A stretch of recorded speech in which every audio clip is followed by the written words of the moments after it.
Okay, so yung else if na example. So else if tas else. So ibig sabihin ng else if i-check yung first statement na if. Kapag hindi true, pupunta siya sa else if. Pag wala dito sa dalawang condition na to, dun sa else yung code. Okay, so delete natin muna to. So type natin else if and yung code, tapos balik natin yung else. So yung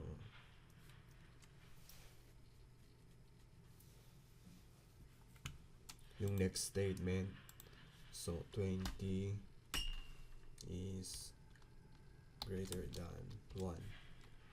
So see out natin siya.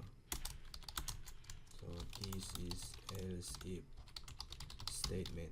So like that. Compile and okay, wait.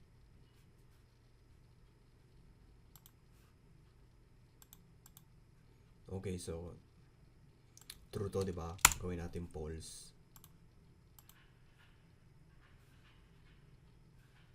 Okay. Wrong spell. Okay. Okay. Ito yung sa example natin, yung else if. Yung else if, pupunta siya sa pangalawa, i-check niya yung else if muna bago pumunta sa else. So ito yung else if statement. So yung una, di ba, false, tapos ito true.